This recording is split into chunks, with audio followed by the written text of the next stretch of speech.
Press ক্লাবে শিক্ষক কর্মচারী ঐক্য জোটের সমাবেশে এই মুহূর্তে বক্তব্য রাখছেন বিএনপি চেয়ারপারসন এবং জাতীয় সংসদের বিরোধী দলীয় নেতা বেগম খালেদা জিয়া। আমরা এখন সরাসরি তার বক্তব্য শুনব। বক্তব্য দেব না, কেন আপনারা জানেন যে আগামীকাল আমাদের জনসভা আছে, সেখানেই আমি আমার বক্তব্য দেব। আমি শুধু আজকে বলব যে বর্তমান এই সরকার ক্ষমতায় আসার পর থেকেই তারা এই দেশের মানুষের উপরে যে জুলুম নির্যাতন অত্যাচার করে যাচ্ছে। এই সরকার নিজেদেরকে গণতান্ত্রিক বলে দাবি করে, কিন্তু কি গণতান্ত্রিক কাজ তারা করছে? গণতন্ত্রের যে আমাদের মৌলিক কি সভা সমাবেশ করার সেই অধিকারও তারা কেড়ে নিচ্ছে। আজকে আলোচনা সভা করা সেটাও করতে পারবে না, টক শো সেটাও করতে পারবে না, টেলিভিশনে আমাদের সকল দলের মত প্রকাশ করতে দেওয়া হবে না। এর নাম কি গণতন্ত্র?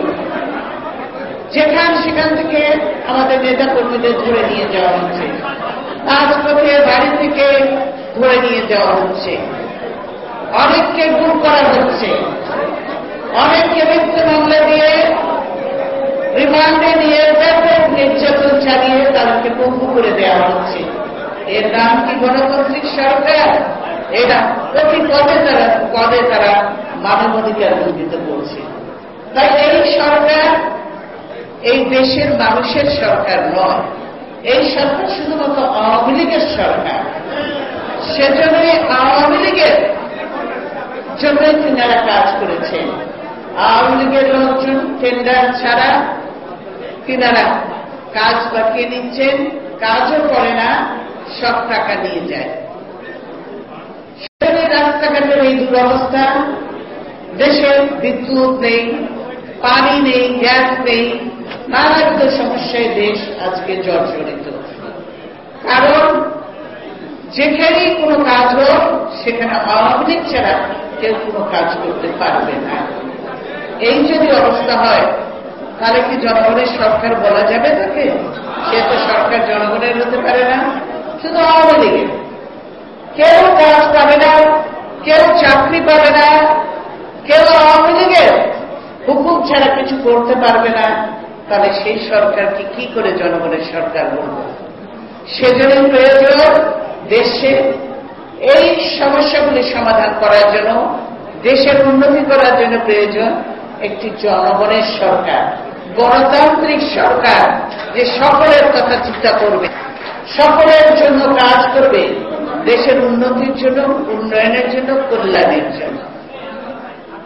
এবং সেই সরকার দরকার। এই আওয়ামী লীগ তারা জানে যে তারা এর আগেও মানুষ কাছে মাপছে, ক্ষমতায় এসেছিল, আসার পর তারা লুটপাট করেছে। এই যে সবাই যে শেয়ার বাজারের কথা বলে, শেয়ার বাজারের কথা কেন হয়? 96 সালে আওয়ামী লীগ প্রথম ক্ষমতায় আসে, সেই বছরই তো শেয়ার মার্কেট লুট হলো। করলো তারা আওয়ামী লীগের লোকজন, তাদের জানাশোনা, তাদের আত্মীয় স্বজন, বন্ধু বান্ধব, তারা করল, শেয়ার মার্কেট লুট হল। কিন্তু কাউকে ধরা হয়নি, কোনো বিচার হয়নি। পরবর্তীতে আবার যখন 2008 সালে ক্ষমতায় আসলো, 9 সালে, তখন একই কারবার, শেয়ার মার্কেট লুট, তারপরে হলমার্ক কেলেঙ্কারি, ডেস্টিনি কেলেঙ্কারি, বিসমিল্লাহ গ্রুপ, তারপরে পদ্মা সেতুর দুর্নীতি, নানা রকম দুর্নীতিতে ভরে গেল। এই দুর্নীতি কিসের জন্য? কোন জায়গায় কোনো কিছু না, শুধু দুর্নীতি। ব্যাংকের অবস্থা দেখেন, এই ব্যাংক কি সরকারের নাকি? সরকারি ব্যাংক হতে পারে, কিন্তু সরকারের নয়। কাজে এই সরকারি ব্যাংক সব টাকা লুটপাট করে সরকারি ব্যাংকগুলোকে পর্যন্ত দেউলিয়া করে দিয়েছে। খবরের কাগজে লেখা হয়েছে সোনালী ব্যাংক আগের যে অবস্থায় ছিল সেই অবস্থায় যদি ফিরিয়ে আনতে হয় তাহলে নাকি 309 বছর সময় লাগবে। তাহলে বুঝতে পারছেন যে এই সরকার কত বড় চুরি করেছে, ডাকাতি করেছে রীতিমতো। এই সরকার পদ্মা সেতু টাকা লুট করার জন্য আমাদের পদ্মা সেতু বন্ধ হয়ে গেছে, ব্যাংকগুলি দেউলিয়া হয়ে গেছে। সোনালী ব্যাংকের এই অবস্থা, সরকার খবরের কাগজ পড়ে না, চোখে দেখে না তারা তারপরেও তিনারা বলেন যে তিনারা দেশকে এগিয়ে দিচ্ছেন, বিএনপি আসলে নাকি দেশ পিছিয়ে দেবে, বিএনপি আসলে দেশ শতভাগ এগোবে, আর আপনারা দেশকে ইতিমধ্যে বহু পিছিয়ে গেছেন। কাজে সেজন্যই তো মানুষ আজকে আপনাদের হাত থেকে মুক্তি চায়। আর এই মুক্তির জন্য প্রয়োজন একটা নির্দলীয় নিরপেক্ষ সরকার। আপনারা এসেই কেন তড়িঘড়ি করে কেন সংবিধান সংশোধন করলেন? সংবিধান সংশোধনে তো পুরো দরকার ছিল না, কোনো প্রয়োজন ছিল না। কারণ এই যে নির্দলীয় নিরপেক্ষ সরকারের দাবিটা ছিল আপনাদের দাবি ছিল, এর জন্য আপনারা 173 দিন হরতাল করেছেন, বহু জ্বালাও পোড়া ভাঙচুর করেছেন, বাসে যেমন চলন্ত বাসে গান পাউডার দিয়ে আগুন দিয়ে মানুষ হত্যা করেছেন, রোগী বইটা দিয়ে মানুষ হত্যা করেছেন, এই শুধু তত্ত্বাবধায়ক সরকারের জন্য। সেই তত্ত্বাবধায়ক সরকার আমরা দিয়েছিলাম, তার অধীনে নির্বাচন হয়েছে, কোন সময় বিএনপি জিতেছে, কোন সময় আওয়ামী লীগ জিতেছে। সেটাই তো একটা সুষ্ঠু নির্বাচনের লক্ষ্য। নিরপেক্ষ নির্বাচন হয়েছে, জনগণ তাদের ইচ্ছে মতো ভোট দিতে পেরেছে। আপনারা সেই ইয়েটাকে তত্ত্বাবধায়ক সরকারটাকে বাতিল করে দিলেন চিরস্থায়ীভাবে ক্ষমতায় থাকার জন্য। আপনারা এটা মনে রাখতে পারেন, বাকশাল করেছিলেন চিরস্থায়ীভাবে ক্ষমতায় থাকার জন্য, কিন্তু থাকতে পারেন নাই। কাজে আজকে আমি এটা বলে দিতে চাই যে আপনারা যে এই যে সংবিধান থেকে নড়বেন না বলছেন এবং এই সংবিধানের জন্য নির্বাচন করবেন আর আবার ক্ষমতায় ফিরে আসবেন, এই চিন্তা ছেড়ে দেন, এই চিন্তা ভুলে যান। কারণ আপনাদের অধীনে কোনো নির্বাচন হবে না, হতে দেওয়া হবে না। আমি শুধু একা নই, বাংলাদেশের সকল রাজনৈতিক দল, জনগণ চায় আজকে একটা নিরপেক্ষ সরকারের অধীনে সুষ্ঠু নির্বাচন। আর আপনারা এত বড়াই করেন, বলেন যে আপনারা বহু কাজ করেছেন, খুবই জনপ্রিয়। নিরপেক্ষ সরকারের অধীনে সুষ্ঠু নির্বাচন,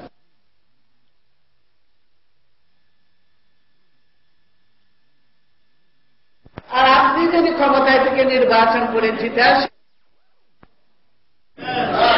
এটা তো কোনো বাহাদুরি নেই। কাজে জানি মানুষ আপনি ক্ষমতায় থেকে নির্বাচন করে যদি জিতে আসে, সেটা কিরকম নির্বাচন হবে মানুষ সেটা জানে। কেন বাই ইলেকশনগুলি মানুষ দেখেছে, এখনকার অবস্থা মানুষ দেখছে, যেখানে বিরোধী দলকে ঘর থেকে বেরোতে দিতে চান না, কথা বলতে তাদের কথা শুনতে ভয় পান, কথায় কথায় 144 দ্বারা, কথায় কথায় বৈঠক বন্ধ করে দেওয়া, সভা সমাবেশ নিষিদ্ধ করে দেওয়া। এই যদি আপনাদের অবস্থা হয়, তাহলে আপনারা নির্বাচনকে যে কত ভয় পাচ্ছেন সেটাই প্রমাণ করে আপনাদের কাজে। তাই শিক্ষক ভাইয়েরা আমি বলবো, আপনাদের অনেক সমস্যা আছে, অনেক দাবি আছে, অনেক দাবি আমি পূরণ করেছি। শুধু আপনাদের এখন আমাকে কোনো আশ্বাস দেওয়ার সময় নয়, এখন আপনাদের সময় হলো আমাদেরকে সহযোগিতা করা। আগামী সহযোগিতা করবেন, 18 জোর ক্ষমতায় আসলে দেশের প্রতিটি মানুষের, শিক্ষক সহ ডাক্তার সহ সকলের সমস্যার সমাধান করে এই বাংলাদেশকে জাতীয় ঐক্যের রাজনীতি আমরা প্রতিষ্ঠা করে জনগণের কল্যাণের জন্য যা কিছু করা দরকার আমরা সেগুলো করব। আমাদের 1 নম্বর প্রায়োরিটি হবে শিক্ষা। সেজন্যই আমাদের প্রয়োজন শিক্ষকদেরকে প্রশিক্ষণ দেওয়া, আরো প্রয়োজনে বিভিন্ন জায়গায় মানুষ বেড়েছে স্কুল তৈরি করা, শিক্ষকরা যাতে তাদের বেতন ভাতা ঠিক মতো পায় এবং তাদের যাতে বেতন অবশ্যই জাতীয় খরচ অন্যান্য খরচ যেগুলো আছে সেগুলো, এবং বেতন বৃদ্ধি করা সহ সেগুলি প্রয়োজন, যাতে শিক্ষকরা সত্যিকারে তাদের স্কুল কলেজে সত্যিকারের সময় দিয়ে ছেলে মেয়েদের আমাদেরকে যোগ্য নাগরিক হিসেবে গড়ে তোলে। সেটাই আমাদের আশা আপনাদের কাছ থেকে। আমরাও কিন্তু আপনাদের কাছ থেকে শুধু দাবি পূরণ হবেন আর টাকা নেবেন আর চলে যাবেন, সেটা হবে না। আপনাদেরকে পুরো সময় দেশের ছেলে মেয়েদেরকে যোগ্য নাগরিক হিসেবে গড়ে তোলার জন্য প্রকৃত সময় দিতে হবে, প্রতিনিয়ত স্কুল কলেজে যেতে হবে, ঠিক মতো ক্লাস নিতে হবে, সেগুলি করতে হবে আপনাদেরকে। তাহলে আমরা চাই দেশের সুনাগরিক দরকার আমাদের।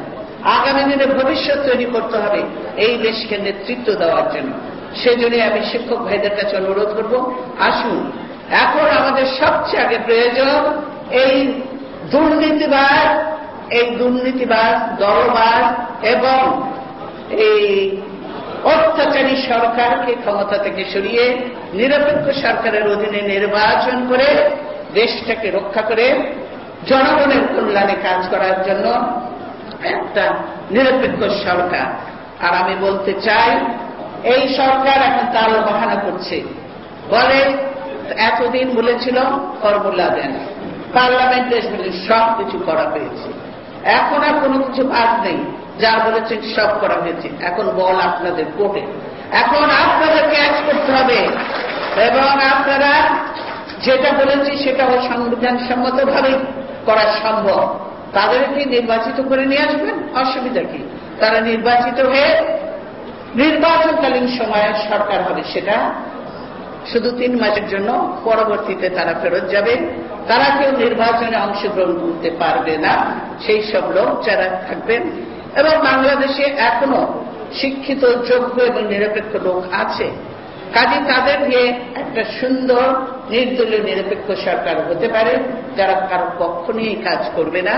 সেই সরকারের অধীনে সুষ্ঠু নির্বাচন করে দেশে গণতান্ত্রিক সরকার চালু করে আমরা আপনাদেরকে বাদ দেব না, আপনাদেরকেও সাথে নিয়ে, এবং আপনারা যা করছেন এখন বা করেছেন অতীতে সেগুলি আমরা করব না।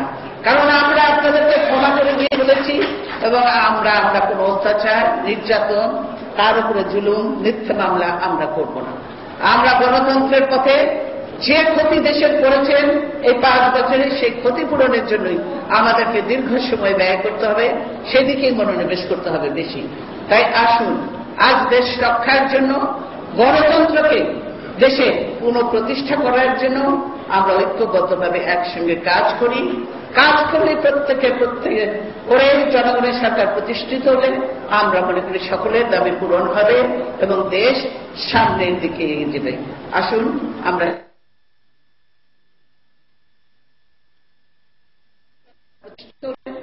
মনে করি সকলের দাবি পূরণ হবে, সামনের দিকে এগিয়ে যাবে। আসুন আমরা সকলে মিলে ঐক্যবদ্ধভাবে নিরপেক্ষ সরকারের জন্য আগামীকাল যে মিটিং আছে সেই মিটিং এ আপনাদের সকলকে আমি আমন্ত্রণ জানাচ্ছি, আসবেন। এবং সরকারকে বলতে চাই, আমরা আশা করি ধারাই পাড়াই না করে বিএনপির সামনে আমরা মিটিং করতে চাই। মিটিং করার অবিলম্বে মিটিং এর যে পারমিশন, আমরা আইন কানুন মেনে চলি, তাই পারমিশন দিবেন যাতে আমরা সমাবেশ করতে পারি। কোনো বাধা বিঘ্ন সৃষ্টি করবেন না। যদি আপনারা নিজেরাই বিশৃঙ্খলা সৃষ্টি করতে চান, দায় দায়িত্ব কিন্তু আপনাদেরকে নিতে হবে। সেই দায় দায়িত্ব সমাপ্ত। আমরা কোনো অশান্তি চাই না, বিশৃঙ্খলা চাই না। কারণ আপনাদের বুঝতে হবে যে কালকে পরে থেকে আজকেই আসলে এরপরে থেকে আপনারা বৈধ সরকার হিসেবে নয়, আপনাদের আপনারা একটি অবৈধ সরকার, এবং এই অবৈধকে বিরুদ্ধে আন্দোলন করার নাগরিক দায়িত্ব হিসেবে আমরা করব ইনশাআল্লাহ। তাই আমাদের সকলকে আগামীকাল আমার ব্যক্ত করে আমি আমার বক্তব্য